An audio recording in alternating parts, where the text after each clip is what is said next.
सभी प्यारे दोस्तों को नमस्कार। साथियों, कैसे हैं आप? उम्मीद करते हैं बहुत बढ़िया होंगे और अपनी तैयारी बहुत अच्छे तरीके से कर रहे होंगे दोस्तों। ठीक, तो एसएससी जीडी 10 नवंबर 2024 का हम वीकली मॉक टेस्ट का सॉल्यूशन करेंगे। इससे पहले हम 3 तारीख वाला सॉल्यूशन कर चुके हैं दोस्तों। अगर आपने वीडियो नहीं देखा है तो उसका लिंक जो है इसकी डिस्क्रिप्शन में मिल जाएगा, आप उसको पहले देख लीजिए, तब इसको देख लीजिए दोस्तों। ठीक, और उसका टेस्ट अवश्य लगाइए दोस्तों। ठीक, तो इसमें हम आपको 20% जो है वो मैथ के बताएंगे इसमें। ठीक, 20% गणित के इसमें हम बहुत बेहतरीन तरीके के साथ आपको बताएंगे दोस्तों। ठीक, अगर आपको ये पेन का साइज थोड़ा सा पतला लग रहा है तो इसको भी थोड़ा सा बढ़ा लेते हैं। तो साथियों, आपके कहने के मुताबिक दोस्तों आप लोगों ने जैसा कि कमेंट किया कि मॉक टेस्ट का सॉल्यूशन बराबर आपके चैनल पर मिलना चाहिए, तो दोस्तों आप देख सकते हैं बिंदास तरीके से सॉल्यूशन आपको मिलेगा दोस्तों। आज RWA GD कांस्टेबल 10 नवंबर को आए वीकली मॉक टेस्ट का हल दोस्तों। ठीक, ऐसे बढ़ेगा मॉक टेस्ट में स्कूल, तो इसमें हम 20% आपको गणित के बताएंगे। जैसा कि आपको पता है कि एसएससी जीडी में दोस्तों कंपटीशन बहुत हाई रहता है, चाहे यूपी बिहार किसी भी राज्य से दोस्तों बिलोंग करते हैं, तो कट ऑफ का आपको काफ़ी हाई सामना करना पड़ेगा दोस्तों। इसलिए आपको सबसे पहले हम हिंदी की बात कर ले तो आपको हिंदी में 19 से 20% बनाने ही पड़ेंगे दोस्तों। ठीक, या 19 या 20, इससे कम नहीं होना चाहिए।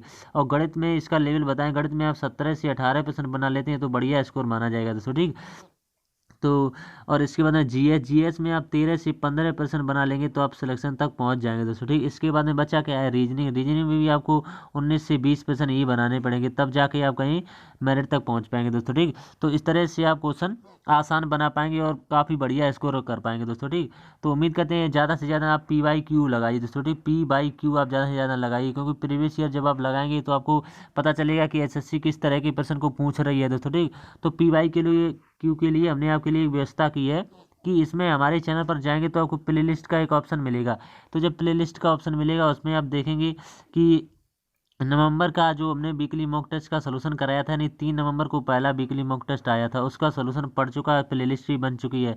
तो अब जाएंगे, काफ़ी संख्या में बच्चों ने देखा जो हमने पिछले संडे को कराया था। तो और उसके बाद में PYQ की जो हम आपसे बात कर रहे हैं, यानी PYQ यानी प्रीवियस ईयर क्वेश्चन के बारे में, तो उसमें हमने आपको 20 फरवरी से जो, यानी कि पहली जो प्रीवियस ईयर 20 फरवरी से स्टार्ट हुई थी जीडी की शिफ्ट दोस्तों। ठीक, तो उसमें हमने आपको ये 20 फरवरी 2024 फर्स्ट शिफ्ट में पूछे गए प्रश्न में, इसमें हमने 3 कराए दोस्तों। ठीक, क्योंकि बच्चों का सपोर्ट कम देखने को मिला इसलिए हमने इसको भी रोक दिया, क्योंकि जब परीक्षा का समय नज़दीक आ जाता है तब बच्चे इसको ज़्यादा से ज़्यादा देखते हैं। तो परीक्षा का समय बिल्कुल नज़दीक ही है दोस्तों। ठीक, तो इसमें 3 दोस्तों हमने आपको बता दिए हैं, यानी कि 20 फरवरी के 3 सेट इसमें करा दिए। अगर आप प्रीवियस ईयर देखना चाहते हैं तो हमारे चैनल की प्लेलिस्ट पर जाएंगे, उस पर 3 ये देखने को मिल जाएंगे, तो वहाँ से आप देख सकते हैं। ठीक, उसके बाद में एक बात और कहेंगे आपसे कि जो मैथ है तो आपने मैथ चाहे कहीं से बड़ा, चाहे RWA कोई बुक ली है दोस्तों, अगर बुक ली है तो उसमें से पहले से ही प्रीवियस ईयर दिए हैं।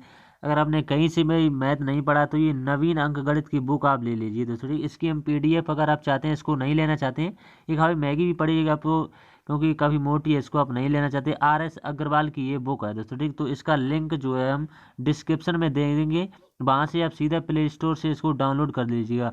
और बिल्कुल चैप्टर वाइज इसमें दिया गया है, बहुत ही बढ़िया कंटेंट इसमें देखने को मिलता है दोस्तों। ठीक, इसमें आप लगा लेंगे तो इसमें कॉम्पिटिटिव एग्जाम में आप सभी प्रश्न को बना जाएंगे दोस्तों। ठीक, तो आपसे उम्मीद करते हैं आपको समझ में आया होगा दोस्तों। तो माँ सरस्वती का नाम लेकर के आज हम पहले प्रश्न की तरफ बढ़ लेते हैं। तो पहला प्रश्न है आपके सामने।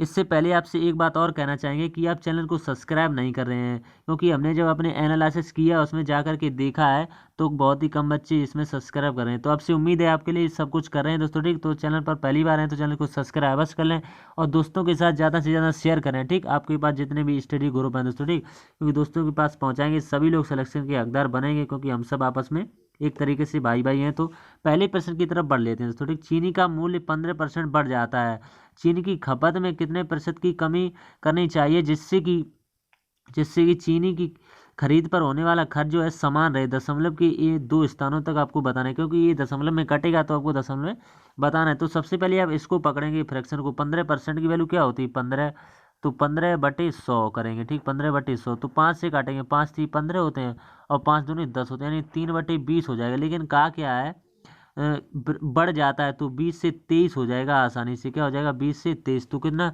उन्हें कह रहे हैं कि कितने प्रतिशत की कमी करनी चाहिए, तो हमें कमी वापस इसी मूल्य पर लाना पड़ेगा। तो कितने की कमी करनी पड़ेगी, 3 की कमी करनी पड़ेगी, और किससे, 23 से करनी पड़ेगी। और परसेंट में बताने के लिए इंटू 100 कर देंगे बस। तो कितना जाएगा, 300/23 आ जाएगा, 300/23 300 बटे कितना आ जाएगा 23 आ जाएगा, ठीक, 300 बटे 23। तो 23 से इसमें डिवाइड करेंगे तो कितना आ जाएगा 13.04 आ जाएगा, क्योंकि दशमलव में आ जाएगा, इतना तो आप कर सकते हैं दोस्तों, ठीक। उम्मीद करेंगे आपको पहला प्रश्न समझ में आ गया होगा। और दूसरा प्रश्न है, किसी वर्ग तथा वृत्त का परिमाप जो है समान है, यदि वृत्त का क्षेत्रफल 1386 सेंटीमीटर स्क्वायर तो वर्ग का क्षेत्रफल कितना है, ये पूछा हुआ है। तो इसमें क्या करना है, वर्ग का, किसी वर्ग का तथा और वृत्त का परिमाप, परिमाप क्या होता है, परिधि होता है, तो ठीक। तो वर्ग का परिमाप क्या होता है, सबसे पहले पता होना 4a होता है। तो 4a बराबर किसके होगा, यानी कि वृत्त का परिमाप यानी वृत्त की परिधि क्या होती है 2πr, ये बराबर होंगे आपस में, ठीक। ये कॉन्सेप्ट आपको पता होना चाहिए। तो यहाँ से सभी की वैल्यू यहाँ से दे रखी है। तो क्या दिया हुआ है, यदि वृत्त का क्षेत्रफल, तो वृत्त का क्षेत्रफल कितना होता है πr² होता है, वृत्त का क्षेत्रफल πr²। तो वृत्त का क्षेत्रफल ये दिया हुआ कितना 1386 दिया हुआ, तो 1386 ले लेंगे। तो और पाई की वैल्यू यहाँ से कितनी है 1386, एक स्टेप और बढ़ा लेते हैं, ठीक। 1386 बराबर पाई की वैल्यू है 22/60, ठीक। आर की वैल्यू यहाँ से कितनी है, आर की वैल्यू हमें तो पता करनी है, तभी हम जाके कहीं यानी वर्ग का क्षेत्रफल यहाँ से पता कर पाएंगे बाद में, क्योंकि आर की वैल्यू इसमें नहीं पता करनी होती वर्ग की, क्योंकि आर हमें निकालनी पड़ती है, क्योंकि ये सूत्र दिया हुआ है। तो 22 से ये कितनी बार कट जाएगा 63 बार, यहाँ से आसानी से कट जाएगा 22 से 63 बार। अब यहाँ से कैंची का मल्टीप्लाई होगा तो 63 सत्ते यहाँ से कितने हो जाएंगे, यानी 441 होते हैं, 63 सत्ते 441 बराबर r²। अब इस पर रूट लग जाएगा, क्योंकि स्क्वायर हटेगा, इस पर रूट लगेगा, तो r की वैल्यू यहाँ से कितनी आ जाएगी 21 आ जाएगी r की वैल्यू। अब आप इस समीकरण में रख सकते हैं r की वैल्यू, ठीक। इस समीकरण में r की वैल्यू रख देंगे तो आपका आंसर आ जाएगा। तो हम रखते हैं, अगले पेज पर आपको बता देते हैं, यहाँ पर रखते हैं 4a बराबर 2 × की वैल्यू कितनी होती है 22/7 होती है, तो 22/7 लिख लेंगे। यहाँ से आर की वैल्यू हमने कितनी निकाली 21, तो 21 7 से ये कितनी बार कट जाएगा 3 बार, 7 3 21 होते हैं, ठीक। ये कितनी बार कट जाएगा यहाँ से 2 बार, 2 से ये कितनी बार कट जाएगा 11 बार कट जाएगा, ठीक। तो 11 3 33, तो यहाँ से ए बराबर कितना आ जाएगा 33 आ जाएगा, ठीक। 33 ए बराबर 33। अगर अब सवाल में पूछा क्या है आपको बता देते हैं। यहाँ पर सवाल में पूछा हुआ है, ये दूसरा सवाल था यहाँ पर कि तो वर्ग का क्षेत्रफल ज्ञात कीजिए। तो वर्ग का क्षेत्रफल क्या होता है भुजा स्क्वायर होता है, तो भुजा आगे इसी का स्क्वायर कर देंगे, तो 33 का स्क्वायर आपको पता होना चाहिए कितना होता है 1089 होता है, तो ठीक 1089, तो यही इसका राइट आंसर आ जाएगा। उम्मीद करेंगे आपको सवाल समझ में आ गया होगा दोस्तों, ठीक। 1089 किस ऑप्शन में दिया, ऑप्शन नंबर ए में दिया हुआ, तो ये इसका राइट आंसर आ जाएगा। उम्मीद करते हैं आपको समझ में आ गया। प्रश्न नंबर तीसरा, यदि किसी निश्चित धनराशि पर 10% प्रतिवर्ष की दर से 3 वर्ष में चक्रवृद्धि ब्याज और साधारण ब्याज के बीच अंतर दिया हुआ 558, तो धनराशि ज्ञात कीजिए। तो ये बढ़िया प्रश्न है। 3 वर्ष का CI, 3 वर्ष के CI की वो आपको पता होना चाहिए। फ्रैक्शन वैल्यू यहाँ से कितनी हो जाएगी 33.1 होती है, ये आपने शॉर्टकट फॉर्म में पढ़ा होगा। 3 वर्ष के लिए ये दी है। और 3 वर्ष के लिए SI की कैसे निकालेंगे, 3 वर्ष के लिए SI की कितनी होती है वो तो याद ही होनी चाहिए आपको, 30 होती। तो इन्हीं का अंतर कितना है, हमारे हिसाब से इनका अंतर कितना है 3.1% का है, लेकिन सवाल में कितना दिया हुआ 558 दिया हुआ, तो 558 ले लेंगे। तो 1% की वैल्यू यहाँ से कितनी आ जाएगी, इससे ये पूरा पूरा कितनी बार कट जाएगा 18 बार कट जाएगा। लेकिन हमें तो 100% की वैल्यू बदल, लेकिन इसमें भी एक दशमलव भी है, तो यहाँ से दशमलव हटेगा, तो यहाँ से 3 जीरो आ जाएंगे, क्योंकि हम 100% की वैल्यू बताएंगे तो उसमें 2 जीरो होते हैं, लेकिन 1 जीरो यहाँ से और बढ़ जाएगा, तो 18,000 जो है इसका राइट आंसर आ जाएगा। उम्मीद करते हैं समझ में आ गया होगा। प्रश्न नंबर चौथा देख लेते हैं। वह छोटी से छोटी समअप संख्या ज्ञात कीजिए जिसे 16, 24 और 28 से विभाजित करने पर शेषफल क्रम से 13, 21 और 25 प्राप्त होता है। तो आपको कुछ नहीं करना है, इन संख्याओं को एलसीएम ले लेना है 16, 24 और 28। तो 16, 24, 16 दिया और 24 दिया 28, तो इनका आप एलसीएम नहीं निकाल पाएंगे, तो इनका जो एलसीएम वो कितना आ जाएगा 336 आ जाएगा, 336। लेकिन सवाल का आपको शर्त फॉलो करना है। सवाल में कह रहा है कि शेषफल क्रम से 13, 21 और 25 प्राप्त हो, तो आपको 16 में से 16 माइनस 13 करना पड़ेगा, 16 माइनस 13। फिर आपको क्या करना पड़ेगा 24 माइनस जो है 21 करना पड़ेगा, ठीक। फिर आपको करना पड़ेगा 28 माइनस का 25 करना पड़ेगा, क्योंकि आपको शेष नहीं बचना चाहिए। तो यहाँ से यानी पूरा पूरा विभाजित होना चाहिए, तो क्रम से 13, 21 और 25 शेष बचे, तो यहाँ पर भी 3 बचेगा, यहाँ पर भी 3 बचेगा, और यहाँ पर भी ये 24 है, ठीक तभी, और यहाँ पर भी 3 बचेगा। तो 3 3 देखो अब अंतर समान आ रहा है, तो इसमें भी हम 3 माइनस कर देंगे, तो संख्या जो है शेषफल क्रम से 13, 21 और 24 प्राप्त होते रहेंगे जब इस संख्या में भाग देंगे दोस्तों। तो आपका आंसर कितना आएगा 333। तो उम्मीद करते हैं आपको समझ में आ गया होगा। अब प्रश्न नंबर अगला है, दो व्यक्ति PQ एक दूसरे से 844 मीटर की दूरी पर हैं, वे दोनों क्रम से 12 मीटर प्रति सेकंड और 8 मीटर प्रति सेकंड की चाल से समान दिशा में साइकिल चलाना शुरू करते हैं। कितने समय में पी क्यू को ओवरटेक करेगा? तो सवाल में कुछ है नहीं, बिल्कुल थोड़ा सा कैलकुलेटिव है। केवल आपको ये पता होना चाहिए, यहाँ पर पी लिखना पड़ेगा, यहाँ पर क्यू लिखना पड़ेगा। बीच की दूरी कितनी दी है? 844 दी है। केवल एक स्टेप का वो है दोस्तों सवाल। तो यहाँ से ये 12 मीटर सेकंड दिया हुआ, तो 12 मीटर पर सेकंड लिख लेंगे। यहाँ से ये कितने दिया हुआ है? 8 मीटर पर सेकंड दिया हुआ, तो 8 मीटर पर सेकंड लिख लेंगे। ठीक, अब आपको क्या करना है? समय निकालना है। तो समय बराबर क्या होता है? दूरी दी 844 की। केवल ये दोस्तों फॉर्मूले बेस्ड सवाल होते हैं और कुछ नहीं। तो 844 लेंगे। तो इस सवाल में दोस्तों क्या है कि समान दिशा, यहाँ पर देख सकते हैं सवाल में साफ साफ कहा कि समान दिशा, तो इसमें से हम माइनस कर लेंगे। समान दिशा एक ही दिशा में जाते हैं तो माइनस, विपरीत दिशा में जाते हैं तो प्लस हो, तो माइनस हो जाएगा। 12 में से 8 जाएंगे तो 4 4 हो जाएंगे, तो 4 से ये कितनी बार कट जाएगा? 4 दूनी 8, 4 एकन 4, 4 एकन 4। तो यहाँ से कितना आ जाएगा? टी बराबर जो आ जाएगा 211, 211। अब ये 211 सेकंड आ गया है, इसमें आपको मिनट में चेंज करना है। 211 सेकंड आया, तो 211 सेकंड को आप कैसे लिख सकते हैं? 211 सेकंड में कितनी मिनट और सेकंड हो सकते हैं? यानी 3 मिनट और 31 सेकंड होती हैं दोस्तों। ठीक, 3 मिनट, यहाँ से हम लिख के बता दें 3 मिनट और 31 सेकंड। ठीक, 3 मिनट और 31 सेकंड होती हैं, जैसा कि आपको पता है। तो 3 मिनट 31 सेकंड जो है आपका राइट आंसर रहेगा। उम्मीद करते हैं आपको समझ में आ गया होगा। अब प्रश्न नंबर है 6।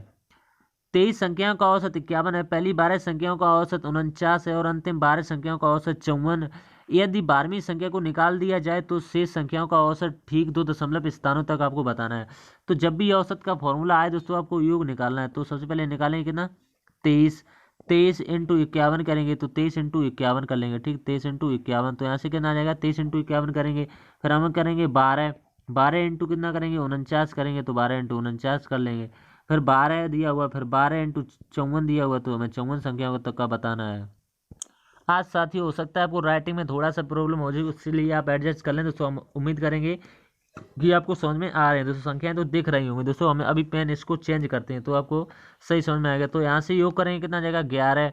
11 कितना आ जाएगा? 11 73 आ जाएगा। अब दोस्तों हमने पेन चेंज कर लिया, आपको सही समझ में आ गया। यहाँ से मल्टीप्लाई करेंगे, क्योंकि औसत बराबर पदों का योग बटे पदों की संख्या होती है दोस्तों। ठीक, तो सबसे पहले हमारा काम होता है कि हम इनका योग ही निकालें। तो इसका आ जाएगा 588, इसका कितना आ जाएगा? 648 आ जाएगा, तो 648 लिख लेंगे। ठीक, अब आपको क्या करना है? इन दोनों को जोड़ लेना और जो आएगा उसमें से इसको माइनस कर देंगे। तो इन दोनों को जोड़ेंगे, 588 को 648 को जोड़ लेंगे दोस्तों। ठीक, तो यहाँ पर जगह है नहीं, हम यहाँ पर जोड़ के बताएं। तो 588 और 648 को जोड़ेंगे तो आ जाएगा 1236। ठीक, 1236, उसमें से माइनस करना है पहली वाली संख्या यानी 1173 को माइनस कर देना है। तो 1173, तो यहाँ से कितना बचेगा? 12वीं संख्या आ जाएगी, यानी कि 12वीं संख्या कितनी आ जाएगी? 63 आ जाएगी यहाँ से। ठीक, तो 12वीं संख्या को निकाल दिया जाता है, तो 12वीं संख्या को निकालना भी पड़ेगा। तो यहाँ से क्या दिया हुआ है? 1173 जो दिया हुआ है, इसमें से हमें वो संख्या माइनस करनी पड़ेगी 63 वाली। ठीक, तभी तो वो संख्या निकलेगी।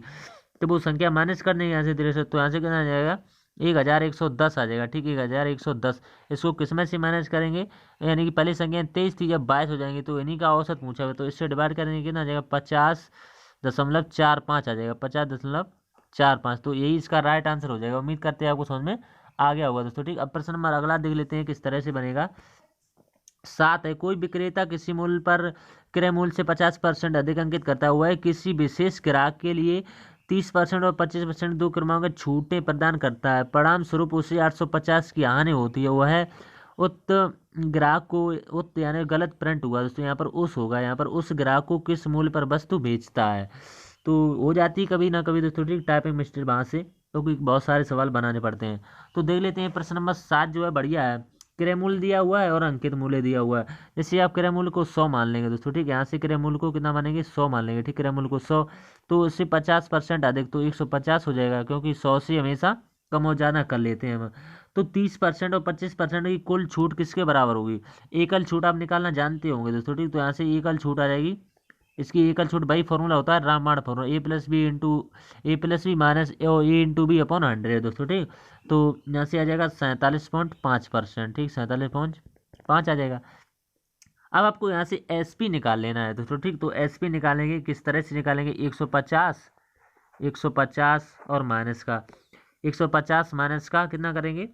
71.25 दोस्तों। ठीक, तो 71.25 कर लेंगे। तो यहाँ से एसपी कितना आ जाएगा? तो यहाँ से एस पी आ जाएगा तो 78.75। तो एस पी कितना आ जाएगा 78.75 आएगा, 78.75। ठीक, अब आपको क्या करना है कि 100 में से कोई चीज़ हमेशा अपने आप में 100% होती है, तो 100 में से घटाना अवश्य पड़ता है दोस्तों। ठीक, तो 100 में से घटाएंगे कितना आ जाएगा 78.75 आ जाएगा, 78.75। अब इसमें से भी माइनस करना है, तो इसमें से कितना आ जाएगा 21.25 रुपये में आ जाएगा। ठीक, 31.25 रुपये में। तो इसी की वैल्यू हमें दे रखी है 21.25 की वैल्यू हमें किसके बराबर दे रखी है 21.25 की वैल्यू हमें सवाल में दे रखी है किसके बराबर 850 के बराबर दे रखी है। तो 1% की वैल्यू यहाँ से क्या नहीं आएगी, 1% की वैल्यू ये पूरा पूरा किसी बार 40 बार कर जाएगा, लेकिन हमें तो 78.75 की वैल्यू बतानी है। तो 78.75 की वैल्यू बतानी है तो कितना जाए 3150 आ जाएगा, यानी 3150 रुपये। तो यही इसका राइट आंसर होगा दोस्तों। ठीक, कैलकुलेटिव तो होते हैं दोस्तों, आप किसकी तैयारी कर रहे हैं एसएससी जीडी की, तो इसमें मैथ को आप एसएससी के किसी भी कोर की तैयारी क्यों ना करें, मैथ आपको बहुत ही मजबूत करना पड़ेगा। एक ठेकेदार ने एक काम को 20 दिनों में पूरा करने के लिए 60 श्रमिकों को नियुक्त किया। काम को 12 दिनों में पूरा करने के लिए उससे और कितने श्रमिकों को नियुक्त करना पड़ेगा। जैसे कि भाई M1D1 पर आप लगाएंगे तो लग जाएगा। 20 दिनों में पूरा करने के लिए ठेकेदार ने कितने मजदूर लिए 60 मजदूर लिए हैं दोस्तों। ठीक, और 12 दिनों में पूरा करने के लिए 12 दिनों में पूरा करने के उससे और कितने मजदूर की आवश्यकता होगी, तो 12 से ये कितनी बार कट जाएगा 12 पंचे 60, तो 20 पंचे 100, तो 100 मजदूर उसको लाने चाहिए, तो इससे 60 में से माइनस कर देंगे, तो ऐसे कितना पड़ेगा 40 मजदूर उसे और लाने पड़ेंगे दोस्तों। ठीक, तो उम्मीद करते हैं उस समय आ गया होगा। अब प्रश्न नंबर है 9। यदि एक बेलन का वक्रपृष्ठीय क्षेत्रफल दिया हुआ 126 पाई सेंटीमीटर स्क्वायर और इसकी ऊंचाई 14 सेंटीमीटर, तो बेलन का आयतन क्या होगा। तो बेलन का आयतन क्या होता है पाई आर स्क्वायर एच होता है, सभी का फॉर्मूला। पृष्ठीय क्षेत्रफल क्या होता है 2 पाई आर और कोष्टक में एच प्लस का आर, और वक्रपृष्ठीय क्षेत्रफल क्या होता है 2 पाई आर एच होता है। तो सभी फॉर्मूले आपको पता है, बस आंसर आएगा। तो 2 पाई आर एच किसके बराबर दिया हुआ है 126 पाई दिया हुआ है, इसका मान दिया हुआ है ये 2 पाई आर और एच, ये किसके बराबर ने दिया हुआ है 2 पाई आर एच, ये दिया हुआ 126 पाई के बराबर दिया हुआ है दोस्तों। ठीक, 126 पाई के बराबर। तो इसमें से सबके मान दिए हुए तो सबके मान ले लेंगे, तो 2 इंटू आर, ठीक 2 इंटू आर इंटू 14, ठीक 14, और बराबर में कितना लेना पड़ेगा 126 लिख लेंगे। तो यहाँ से आर निकालना पड़ेगा। ठीक, आर जब तक नहीं निकाल पाए तब तक बेलन का आयतन पता नहीं कर पाएंगे, तो आर बराबर निकाल लेंगे। ठीक, 126/14, ठीक 126/14 इंटू कितना आ जाएगा 2, तो ये इसी बार कितनी बार कट जाएगा 9 बार कट जाएगा। ठीक, तो आर बराबर कितना आ जाएगा यहाँ से आर बराबर 9/2 आ जाएगा। ठीक, आर बराबर 9/2 आ जाएगा। अब आपको बेलन का आयतन निकाल लेना है आसानी से। अब कुछ नहीं करना है, बेलन का आयतन ही तो निकालना है। तो अगले पेज पर बता दें, तो बेलन का आयतन का फॉर्मूला होता है पाई आर स्क्वायर और एच दोस्तों। ठीक, तो बेलन का आयतन निकालेंगे, पाई की वैल्यू तो रखेंगे नहीं क्योंकि ऑप्शन में पाई ही दिया हुआ है दोस्तों। ठीक, आर की वैल्यू कितनी रखेंगे 9/2 और इंटू 9/2। ठीक, क्योंकि स्क्वायर दिया है तो स्क्वायर लिखेंगे। एच की वैल्यू कितनी है 14। अब इसको काटेंगे, यहाँ से काट लेंगे इसको, किससे काटेंगे 2 से काटेंगे, यहाँ से 7 बार कर जाए, ऊपर मल्टीप्लाई करेंगे 9 में 81, तो 81 क्या हो जाएगा 81 पाई और इंटू 7 करेंगे, और नीचे कितना आ जाएगा 2 आ जाएगा, तो ऊपर मल्टीप्लाई करेंगे तो सही बटे में आएगा ये 567 आ जाएगा, 567/2। तो इसको सही बटे में कैसे लिख सकते हैं, तो इसको सही बटे में लिख सकते हैं 283 सही 1/2 पाई। तो 283 सही 1/2 पाई देखेंगे किसी न किसी ऑप्शन में दिया होगा दोस्तों। ठीक, तो यहाँ पर देख लेते हैं, ये दिया हुआ ऑप्शन नंबर सी में दोस्तों। ठीक, तो यही इसका राइट आंसर होगा। उम्मीद करते हैं उस में आ गया। ये तो बिल्कुल सरल ही प्रश्न आप निकाल लेंगे। पी क्यू आर का महत्तम समवर्तन निकालना है, तो उसमें महत्तम समवर्तन क्या होता है, यानी कि H C F highest common factor आपको निकालना है। तो इसमें हाईएस्ट कॉमन फैक्टर कैसे निकालेंगे, सबसे पहले इन तीनों में क्या क्या आपको कॉमन दिख रहा है, तो दिख रहा है 2 की पावर 3, तो 2 की पावर 3 लिख लेंगे, और यहाँ से क्या दिख रहा है 3 की पावर 4, तो 3 की पावर 4 लिख लें। बस यही आपका राइट आंसर होगा। उम्मीद करते हैं उस में आ गया होगा। अब 11 प्रश्न है, एक 600 मीटर लंबी रेलगाड़ी 1200 मीटर लंबे प्लेटफार्म को 36 सेकंड में पार कर सकती है, वो है 2200 मीटर लंबे पुल को कितने समय में सेकंड में पार कर सकती है। तो बढ़िया प्रश्न है, देख लेते हैं। तो ट्रेन की चाल, तो चाल बराबर क्या होता है दूरी पहले कितनी है 600 की है, तो 600 ले लें, फिर कितनी है 1200, यानी दूरी जुड़ जाएगी, जितनी टोटल दूरी है उसको लिख लेंगे। ठीक, 1200, तो इनको जोड़ लेंगे, तो यहाँ से कितना आ जाएगा 1800 आ जाएगा। तो टोटल दूरी कितनी है 1800 हो जाएगी। तो यहाँ से निकाल लेंगे ट्रेन की चाल, चाल बराबर दूरी, दूरी बटे समय, समय यहाँ से कितना लेती है 36 सेकंड का। तो 36 से ये पूरा पूरा कट जाएगा यहाँ से, पहले काटेंगे 18 से, 18 का 18, 18 दूनी 36। तो यहाँ से कितना हो जाएगा 100, 100 से ये कितनी बार कट जाएगा 50 बार। तो यहाँ से कितनी निकल के आ जाएगी 50 निकल के आ जाएगी। लेकिन अभी 50 आपका आंसर नहीं होगा। फिर कह रहे हैं कि 2200 मीटर लंबे पुल को, तो यहाँ से अगले पेज पर आपको बताना पड़ेगा। तो समय बराबर क्या होता है 600। तो समय बराबर क्या होता है, समय बराबर दूरी बटे चाल। तो 600 दिया हुआ है, फिर 2200 का आएगी 2200 और इसमें जोड़ लेंगे। अब यहाँ से 50 से डिवाइड कर देंगे, तो समय बराबर दूरी बटे चाल। तो अब काटेंगे ऊपर कितना आ जाएगा 2800 आ जाएगा। तो 2800 लिख लेंगे, ठीक, ऊपर 2800। फिर कितना करें, अब देखो अब पेन कितना बढ़िया चल रहा है दोस्तों, ठीक, आपको राइटिंग एकदम बढ़िया लग रहा हो। तो 0 से 0 कट जाएगा, ये इससे कितनी बार कट जाएगा 56 बार कट जाएगा। तो 56 जो है इसका राइट आंसर आएगा। उम्मीद करते हैं आपको समझ में आगे। 56 ऑप्शन नंबर ए में दिया हुआ दोस्तों। एक प्रश्न बहुत ही आसान तरीके से बता रहे हैं आपको समझ में। और ये सवाल बहुत ही इंपॉर्टेंट है दोस्तों, ये कुछ अलग लेवल से ही पूछा हुआ, ये रिपीटेड होता है दोस्तों।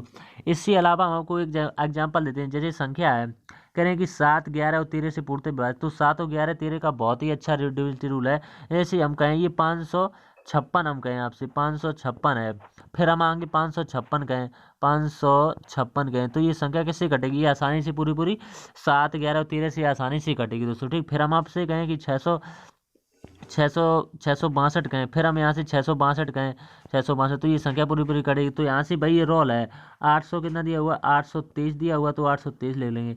फिर P दिया हुआ, फिर 2 दिया हुआ, फिर Q दिया हुआ। तो यहाँ से भाई संख्या रिपीट हो रही है दोस्तों। जब भी आपको ये मिले 7, 11, 13, तो आप जान लेंगे, समझ लेंगे, आपके दिमाग में आ जाएगा कि ये रिपीटेड सीरीज चल रही है, क्योंकि यहाँ पर 2 आ रहा है, यहाँ पर भी बीच में 2 रहा है। तो P की वैल्यू यहाँ से फिर रिपीट हो जाएगा, 823 है, फिर 823 ही हो जाएगा, 823। तो यहाँ से सबकी वैल्यू पता है, P की वैल्यू कितनी है 8, Q की वैल्यू कितनी है, इन्हीं का अंतर पूछा हो। तो 8 में से 3 को हटाएंगे तो 5 जो है आपका राइट आंसर रहेगा। 5 के ऑप्शन दिया ए में, 5 खुद नहीं करना था। अब प्रश्न नंबर अगला देख लेते हैं। पाइप एक टंकी भरी हुई टंकी को क्रमशः 15 मिनट और 20 मिनट में खाली कर सकते हैं, जबकि अकेले पाइप सी खाली टंकी को 8 मिनट में भर सकता है। यदि पाइप ए, बी और सी को एक साथ खोला जाता है, सभी को एक साथ खोल दिया जाता है, तो टंकी जो है कितने घंटों में भर जाएगी। तो 3 दिए हुए हैं, 3 लोग दिए हुए हैं, ए दिया हुआ है और बी दिया हुआ है और कितना दिया हुआ है सी दिया हुआ है। तो क्रमशः का है 15 मिनट और 20 मिनट में खाली कर सकते हैं। ये खाली करने वाले हैं तो इन पर माइनस लगाएंगे, ये भरने वाला है तो इस पर प्लस लगा लेंगे, ठीक। तो ये 15 मिनट लेते हैं, ये कितने लेते हैं 20 मिनट लेते हैं दोस्तों, और सी खाने में 8 मिनट लेता है। तो इन सबका एलसीएम कितना आ जाएगा, तो एलसीएम ये टंकी की क्षमता होती है कितना आ जाएगा 120 आ जाएगा, ठीक, 120। ये कितनी बार चलाएगा 8 बार, ये 6 बार चला जाएगा, ये कितनी बार चलाएगा 15 बार चलाएगा। अब आपको क्या करना है, ये खाली करने वाले हैं 8, 6, 14, ये 14 खाली करेंगे, ये 15 भरेगा। तो 15 भरेगा और 14 खाली करेगा, तो टंकी में कितना जाएगा 1 जाएगा। तो छोटी टंकी में 1 जाएगा, तो 1 से डिवाइड करें। ये पूछा हुआ है तीनों मिलकर टंकी को कितने घंटों में भर सकते हैं। तो ये तो टंकी की क्षमता ये घंटे में पूछा हुआ दोस्तों। जैसे 120 मिनट होती हैं, तो 1 घंटे में कितनी 60 मिनट होती हैं, तो 2 घंटे में कितनी 120 मिनट, तो 2 घंटे मौखिक आ जाएगा, 2 घंटे लगेंगे। ऑप्शन नंबर बी में दिया हुआ है बस। अब प्रश्न नंबर अगला देख लेते हैं। किसी स्कूल में लड़कियों और लड़कों की संख्या का अनुपात दिया 8:7, ये लड़कियों और लड़कों की संख्या में प्रतिशत वृद्धि 10% और 20% हो जाए तो नया अनुपात कितना होगा। तो नया अनुपात पूछा हुआ, कुछ नहीं करना आपको, केवल क्रमशः दिया हुआ तो क्रमशः ले लेंगे, यानी कि गर्ल्स दिया हुआ है और बॉयज दिया हुआ है दोस्तों, ठीक। इसमें 8 दिया हुआ है, इसमें कितना लेना पड़ेगा 8 इंटू, और प्रतिशत वृद्धि 10% कितना होता है 110/100, बस कुछ नहीं करना था 110/100। यहाँ से कितना करना पड़ेगा 110/100 हो जाएगा। और यहाँ से कितना करना बी में कितनी की 20% की वृद्धि, यहाँ से 7, तो 7 इंटू कितना हो जाएगा 120, 7 इंटू 120 और बटे 100 ये अनुपात में दिया हुआ। तो बराबर की चीज 0 से 1 0, ऊपर से भी 1 0 से ऊपर से भी 1 0, तो 11 अट्ठे कितने हो जाएंगे यहाँ से 88 हो जाएंगे, तो यहाँ से 88 लिख लेंगे। रेशियो 12 सत्ते कितने होते हैं 84, तो 84 ये कितने से कट जाएगा, ये आप दिमाग लगाएं तो ये 22 से कट रहा है, और ये किससे कट रहा है 21 चौको 84, ठीक, ठीक। 22 चौको 88, 21 चौको, तो अनुपात क्या बना 22:21 का बना। आप देखेंगे आपको ऑप्शन में मिल जाएगा, ठीक, डी में दिया होगा। अब प्रश्न नंबर 15 है, कोई धनराशि साधारण ब्याज की निश्चित दर पर 8 से 1/3 वर्षों में दोगुनी हो जाती है। तो 8 से 2 वर्षों में दोगुनी कह रहे हैं, तो ये भी बिल्कुल मौके का सवाल। जैसे आप 100 है, जैसे 100 मान लेंगे, तो 100 में जैसे 8 का डिवाइड करेंगे तो कितना आ जाएगा 12.5% होता है। लेकिन ये बिल्कुल सवाल से हटके हमने आपको समझाया है। तो कह रहे हैं 8 से 1/3 वर्षों में दोगुनी हो जाती है, थोड़ी। तो 8 से कोई धनराशि साधारण ब्याज की किस वार्षिक दर से, तो इसमें आपको दर बतानी है। तो वार्षिक दर पूछे तो 8% जो है इसका राइट आंसर आएगा। उम्मीद करते हैं आपको समझ में आ गया हो। जिस तरह के सवाल होते हैं उसी तरह का इसमें आंसर भी मिल जाता है दोस्तों, ठीक। तो उम्मीद करते हैं आपको समझ में आ गया। प्रश्न नंबर 16, एक बल्लेबाज 12वीं पारी में 92 रन बनाता है जिससे उसके औसत में 4 की वृद्धि हो जाती है। तो 12वीं यानी कि 15वीं का है। एक बल्लेबाज जो है 15वीं पारी में 92 रन बनाता है जिससे उसके औसत में 4 की वृद्धि हो जाती है। तो 15वीं पारी के बाद उसका औसत ज्ञात कीजिए।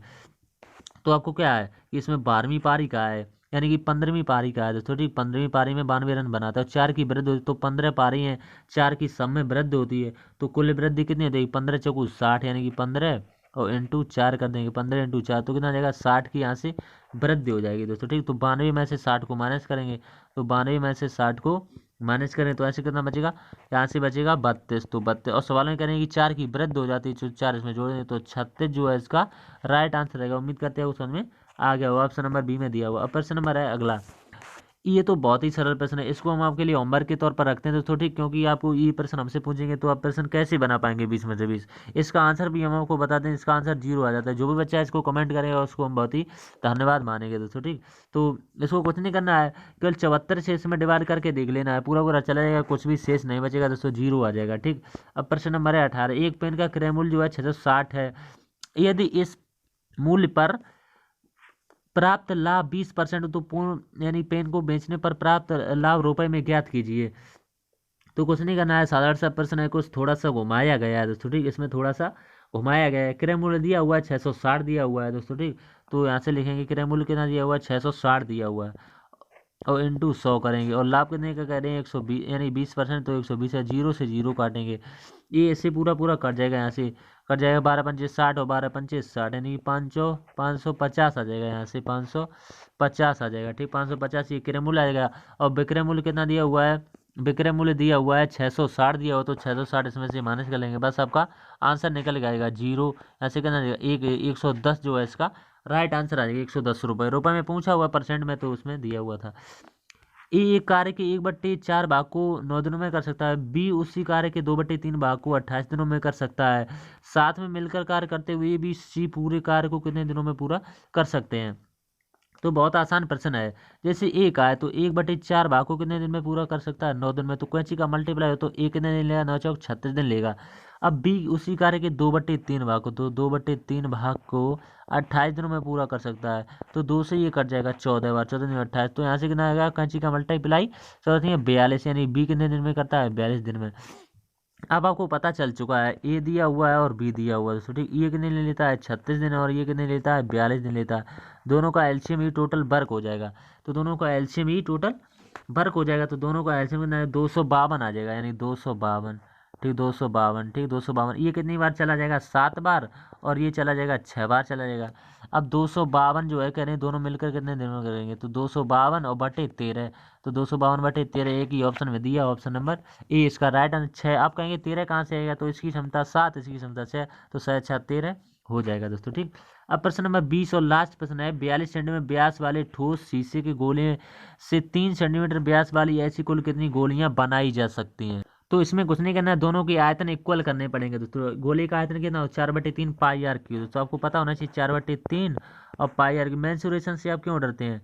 तो 4/3 होगा, यहाँ से 4/3 पाई आर क्यूब। क्यों डरते हैं? क्योंकि आपको फॉर्मूले नहीं पता होते हैं, जाते हैं इसमें कैलकुलेशन ज़्यादा होती है। तो कुछ नहीं करना होता, इसमें 4/3 दिया हुआ तो 4/3 ले लेते हैं, ठीक। पाई, और यहाँ से कितना पड़ेगा? 2/3, यहाँ से 3/2, क्योंकि व्यास है तो त्रिज्या इसकी आधी हो जाती है। इसका क्यू करना पड़ेगा। फिर 4/3, क्योंकि आयतन हमें इक्वल करने पड़ेंगे 2/3, यानी दोनों के तरफ के। फिर यहाँ से कितना का है? 42 सेंटीमीटर व्यास, तो त्रिज्या कितनी हो जाएगी? 21। बस आपको कुछ नहीं करना है, एक एक स्टेप आपको बढ़िया तरीके से समझा दे रहे हैं। अब आपको क्या करना है? 4/3 पाई से 4/3 पाई करना कैंसिल हो जाएगा। अब केवल ये बचा हुआ है और ये बचा हुआ, बस इसको अगले स्टेप पर आपको बढ़िया तरीके से समझाए। तो 3 × 3 × 3, तो क्यू है तो 3 बार करना पड़ेगा। नीचे भी 2 × 2 × 2 × 2 × 2 कितनी बार? 2 बार करना पड़ेगा। और बराबर में कितना लिखना पड़ेगा? 21 × 21 × 21, ठीक। ये 3 बार करना पड़ेगा 21। अब ये 3 से ये 7 बार कट जाएगा, 3 7 के। फिर 3 से ये 7 बार। बहुत ही अच्छा प्रश्न था, एग्जामर हमेशा ऐसा ही प्रश्न रखता है कि कट जाता है। देखने में कैलकुलेटिव लगता है लेकिन आंसर जब आता है तो बहुत। अब आपको क्या करना है इसमें? तो 7 7 49 सत्ते जो भी होते हैं, फिर 2 दूनी 4 दूनी 8, इनका मल्टीप्लाई कर देना, बस आपका आंसर रहेगा। तो कितना आ जाएगा? 27 44 आ जाएगा दोस्तों, ठीक। तो आप देखेंगे दोस्तों हमने आपको 20% बढ़िया तरीके से बता चुके हैं दोस्तों, ठीक। तो उम्मीद करते हैं आपको 20% समझ में आए होंगे। एक बात और आपसे कहेंगे, अगर ये पीडीएफ लेना चाहते हैं दोस्तों, ठीक, पहले आपसे यहाँ पर नहीं बोल पाए इसलिए क्षमा चाहेंगे। अगर आप ये पूरी पीडीएफ लेना चाहें तो हमारे टेलीग्राम चैनल से अवश्य जुड़ जाएं। टेलीग्राम का लिंक जो है इसकी वीडियो में के लिंक में डिस्क्रिप्शन में पिन करवा देंगे और वहाँ से आप ये पीडीएफ ले लेंगे दोस्तों, ठीक। तो टेलीग्राम पर भी काफ़ी सारे बच्चे जुड़ चुके हैं, हमने पहले पिछले तरीके से कहा था तो काफ़ी बच्चे जुड़ चुके हैं। तो आप पीडीएफ चाहते हैं कि सवाल अपने खुद से तरीके से लगाना चाहते हैं तो आपको मिल जाएगी पीडीएफ। टेलीग्राम चैनल को ज्वाइन कर लेंगे तो वहाँ से मिल जाएगी। और आपसे उम्मीद करेंगे आप वीडियो को ज़्यादा से ज़्यादा शेयर करें, लोगों तक पहुँचाएं। वीडियो अच्छा लगे तो ज़्यादा से ज़्यादा शेयर करें दोस्तों। हमने आपको 20% बताएं दोस्तों, ठीक। आप जब अंकित भाटी सर इसमें एनालिसिस कराएंगे 9 बजे के बाद, तब पता लगेगा कि हमने कितने % सही किए और कितने %, लेकिन हमने अपने अनुमान के अनुसार बताने की एक आध % की नहीं कह सकते हैं, लेकिन 20/20 ही सही किए दोस्तों। हो सकता है 1% कहीं गलत हो गया, उसके लिए 19 ही बना पाए हो। तो दोस्तों जो गलत हुआ उस पर भी आप ज़्यादा आपत्ति दर्ज मत करें। 9 बजे के बाद पता चल जाएगा कौन सा % गलत और कौन सा % सही है दोस्तों। उम्मीद हमने यही की है कि आपको 20% बहुत ही आसान तरीके से बताने का प्रयास किया है और उसमें ऑप्शन भी मिला है दोस्तों, ठीक। तो यहीं रखते हैं, वीडियो काफ़ी लंबा भी ना हो, आपको समझ में आ जाए दोस्तों। मिलते हैं अगले 17 तारीख को, जो 17 नवंबर को वीकली मुफ्त टेस्ट आएगा। तब तक के लिए धन्यवाद दोस्तों।